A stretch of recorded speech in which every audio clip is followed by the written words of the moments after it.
So Dossier is a brand that's always been known to create inspirations of more popular designer or niche fragrances. Of course, as of late, they've actually been putting out original creations. They had the Genderless collection, which has some original creations, and now we have the Speakeasy collection inspired by various cocktails. And of course, today we're going to be taking a closer look at Golden Rum and Amber. This has a really fascinating note breakdown, and I'm excited to give you my thoughts on this brand new original creation by Dossier, so make sure to stay tuned.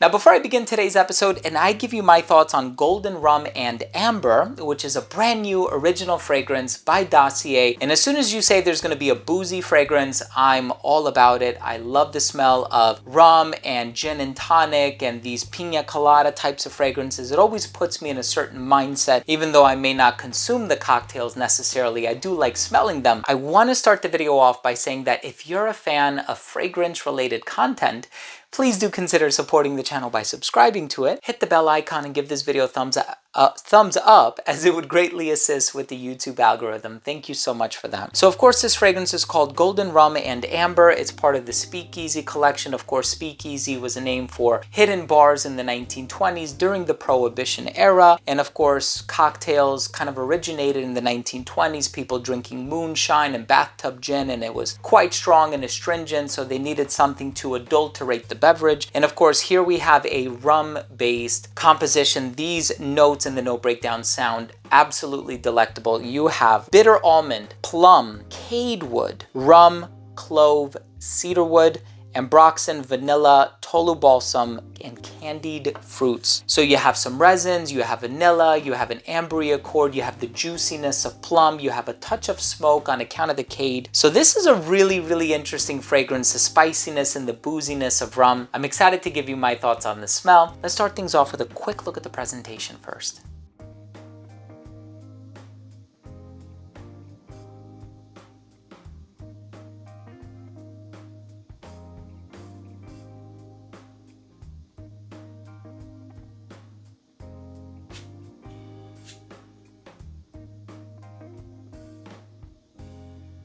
Now, right in the opening of this fragrance, you are going to get that plum ingredient, and plum is so wonderful, and I've smelled plum in a variety of different fragrances. Of course, Sense of Wood has a fragrance called Plum and Cognac, which is absolutely amazing. You'll find some similarities in this, but it definitely goes in its own direction. There's also Andy Warhol Face Edition by Bond Number 9, Plum Japonais by Tom Ford, part of the Private Blend line. So I have a few plum-based fragrances, and they are absolutely beautiful, and I love plum in fragrances. Very unconventional ingredient, but I think it works really nicely, especially if it goes in a darker, boozier, balsamic direction. That's exactly what's happening in here. The candied fruits, the bitter almond is such a beautiful, nice, warm, and spicy touch. And then of course you have the tolu balsam, you have the vanilla, you have these resins kind of comprising that amber accord in the dry down. The rum here is gently spiced because spices are used in the fermentation of rum and various other alcoholic spirits. The cade is adding a touch of smoke. Cedarwood is a little peppery, but not overly so. I'm not getting much of the clove, actually. Clove or eugenol can sometimes make a fragrance smell like a dentist's office, and there's an Italian brand called Lorenzo Villoresi. They have a fragrance called Piper Nigrum, and that fragrance does have a lot of clove in it. Even though it's supposed to be a black pepper dominated fragrance, it actually has a lot of clove, and I'm not getting that from this fragrance. So it's not overwhelmingly spicy, but here's the hierarchy. You're going to get a lot of plum, you're going to get the amber, and you're going to get those candied fruits in the dry down. So it kind of extends that sweetness from the plum in the opening to that fruitiness in the dry down.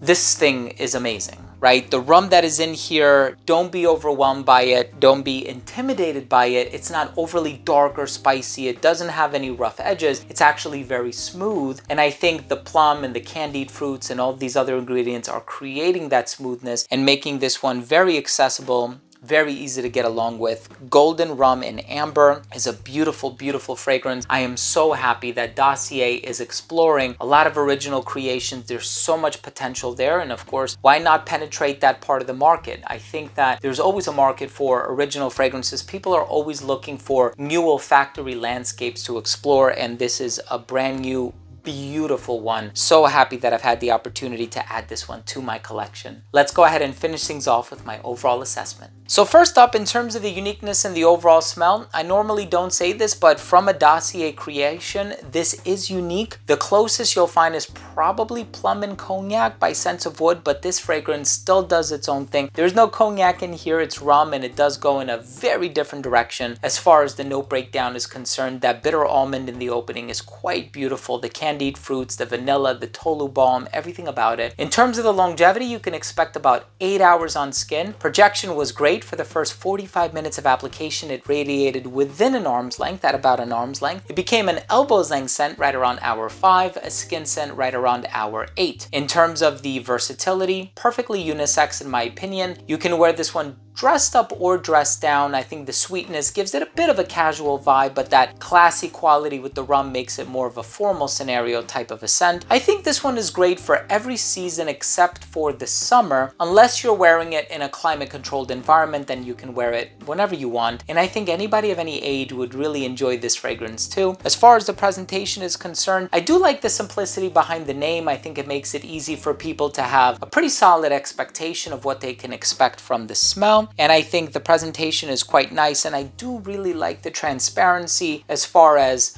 the perfume and how it's manufactured and all of the notes and how it works, the olfactive family, so on and so forth. My final verdict on this fragrance is, for an original creation, it is beautifully done. With a lot of their inspirations, of course, I do own quite a number of them, and I really do like them. But for me, I'm a connoisseur, I guess you could say, and I always love exploring brand new fragrances. So whenever I have the opportunity to be introduced to something new, I'll always take advantage of it, and I think Golden Rum and Amber is a beautifully done fragrance. Thank you so much for joining me today. I really hope you enjoyed this video, and I hope you took something of value from today's review. If you did, please do consider supporting the channel by subscribing to it. Hit the bell icon and give this video a thumbs up. I love you guys, and we'll see you soon. Bye.